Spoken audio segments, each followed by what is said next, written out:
ఆంధ్రుల జీవనాడిగా చెప్పుకునే పోలవరం ప్రాజెక్ట్ పరిస్థితి ఇప్పుడు మొదటికి వచ్చింది. నాటి టీడీపీ హయాంలో పోలవరం పనులన్నీ పట్టాలెక్కిస్తే వైసీపీ సర్కార్ రివర్స్ నిర్ణయాలతో అనిశ్చితిలోకి నెట్టారు. పర్సంటా అరపర్సంటా అంటూ ఒక మంత్రి, ఎప్పుడు పూర్తవుతుందో చెప్పడానికి నేనేమైనా జ్యోతిషుల్ని కాదంటూ మరో మంత్రి, ఖరీఫ్ రబీ అంటూ 5 ఏళ్లు కాలక్షేపం చేసిన ముఖ్యమంత్రి, ఇలా అందరూ కలిసి ప్రాజెక్టును అగాధంలో పడేశారు. కుంగిన గైడ్ బండ్, దెబ్బతిన్న డయాఫ్రమ్ వాల్, కాఫర్ డ్యామ్ సిపేజీ, ఇలా ఎటు చూసినా పోలవరం ప్రాజెక్టులో సవాళ్లే కనిపిస్తున్నాయి. ఆంధ్రప్రదేశ్ ప్రజల జీవనాడి పోలవరం ప్రాజెక్ట్. అయితే టీడీపీ ప్రభుత్వ హయాంలో 64.22% పూర్తయిన ప్రాజెక్ట్ పనులు ఆ తరువాత ముందుకు సాగలేదు. దీంతో పోలవరం పరిస్థితి దయనీయంగా తయారైంది. అస్మదీయ గుత్తేదారులకు పెద్దపీట వేయడంతో పోలవరం పనులు రివర్స్ గేర్లో కొనసాగుతున్నాయి. దీంతో దశాబ్దాల కల చెదిరి పోలవరం పనులు నత్తనడకన సాగుతుండటంపై ప్రజలు, రైతులు తీవ్ర ఆగ్రహం వ్యక్తం చేస్తున్నారు.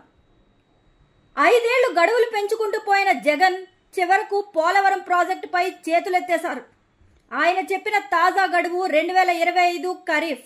కానీ జలవనరుల శాఖ మంత్రి అంబటి రాంబాబు అయితే ఎప్పటికి పూర్తవుతుందో చెప్పడానికి నేనేం జ్యోతిషుణ్ణి కాదంటూ చేతులెత్తేశారు.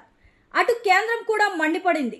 వేగంగా సాగుతున్న పోలవరం పనులను జగన్ అర్ధాంతరంగా ఆపేశారని, రివర్స్ టెండర్ల పేరుతో దాన్ని ప్రహసనంలా మార్చారని కేంద్రం మండిపడింది. ప్రాజెక్టు కీలక దశలో ఉన్నప్పుడు గుత్తేదారును మారిస్తే ప్రాజెక్టు భవితవ్యం ఏంటంటూ కేంద్రం హెచ్చరించింది. ఎగువ కాఫర్ డ్యాం గ్యాప్లు పూడ్చకపోవడం, దిగువ కాఫర్ డ్యాం నిర్మించకపోవడంతో భారీ వరదలకు డయాఫ్రమ్ వాల్ దెబ్బతింది. ప్రధాన డ్యాం నిర్మించాల్సిన చోట భారీ గోతులు ఏర్పడటంతో పనులు నిలిచిపోయాయి. మానవ వైఫల్యమే దీనికి కారణమంటూ హైదరాబాద్ ఐఐటి నిపుణుల అధ్యయన కమిటీ తేల్చింది.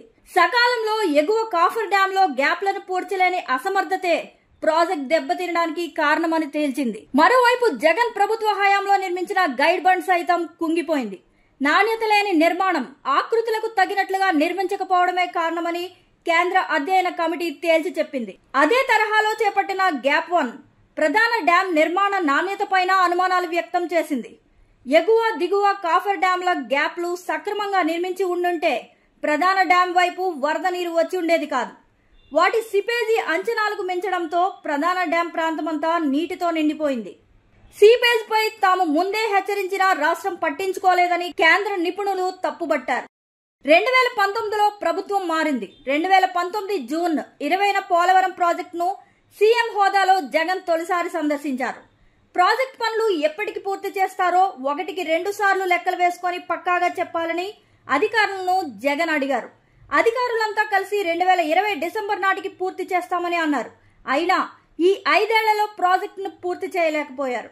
రివర్స్ టెండర్ల పేరిట పనులను భారీ నీటిపారుదల ప్రాజెక్టులు నిర్మించిన అనుభవమే లేని మేఘా సంస్థకు కట్టబెట్టారు. పనులు కీలక దశలో ఉన్నప్పుడు గుత్తేదారును మారిస్తే ప్రాజెక్టు భవితవ్యం దెబ్బతింటుందని కేంద్రం హెచ్చరించినా జగన్ లెక్కబెట్టలేదు. 2019 నవంబర్లో మేఘా సంస్థతో ప్రభుత్వం ఒప్పందం కుదుర్చుకుంటే 2021 జనవరి వరకు ఆ సంస్థ చేసిన పని స్వల్పమే. ఏరి కోరి కాంట్రాక్ట్ ఇచ్చిన జగన్ కూడా పల్లెత్తు మాట అనలేకపోయారు. ఆ ఉదాసీనతే ప్రాజెక్ట్ కొంప ముంచింది.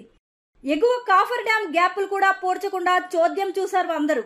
దాన్ని పూర్తి చేసి స్పిల్వే మీదుగా నీళ్లను మళ్లించకపోవడం వల్ల 2020లో వచ్చిన భారీ వరదలకు డయాఫ్రమ్ వాల్ దెబ్బతింది. ప్రధాన డ్యాం నిర్మించాల్సిన చోట పెద్ద పెద్ద అగాధాలు ఏర్పడ్డాయి. దిగువ కాఫర్ డ్యాం కూడా కొంత మేర నష్టపోయింది. ఈ వ్యవహారంపై కమిటీ ఏర్పాటు చేసిన కేంద్ర ప్రభుత్వం ఇది మానవ వైఫల్యమని కుండ బద్దలు కొట్టింది. ఎగువ కాఫర్ డ్యాంలో గ్యాప్లను సకాలంలో పూడ్చలేని అసమర్థతే ఈ ఉత్పాతానికి కారణమని ఐఐటి నిపుణులు నిగ్గు తేల్చారు. చంద్రబాబు సీఎంగా ఉన్న 2014-19 మధ్య 10,649 కోట్లు ఖర్చు పెట్టగా జగన్ ఏలుబడిలో ఖర్చు 5,877 కోట్లకే పరిమితమైంది. పోలవరానికి అవసరమైన నిధులను కేంద్రం నుంచి జగన్ సాధించలేకపోయారు. ప్రాజెక్ట్ నిర్మాణ వ్యయాన్ని 55,656 కోట్ల రూపాయలకు సవరించిన అంచనాలను సాంకేతిక సలహా కమిటీ ఎప్పుడో ఆమోదించింది. రివైజ్డ్ కాస్ట్ కమిటీ కూడా 47,725 కోట్ల రూపాయలకు సిఫార్సు చేసింది. ఆ నిధులు ఆమోదింపజేసుకోవడము జగన్ కు చేత కాలేదు. ఇలా బహుళార్థ సాధక ప్రాజెక్ట్ అయిన పోలవరం ఆంధ్రులకు అందకుండా దూరమైందనే చెప్పాలి.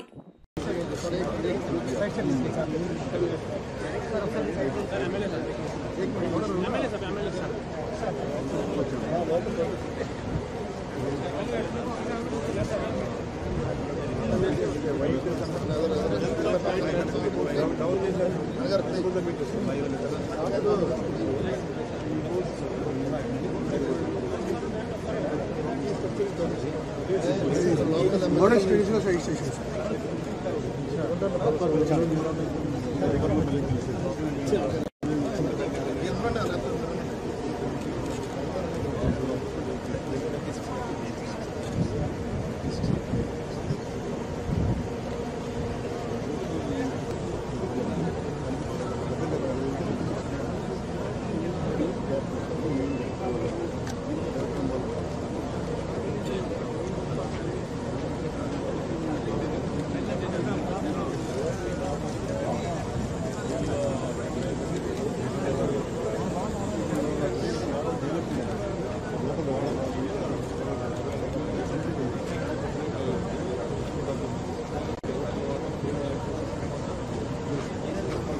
experienced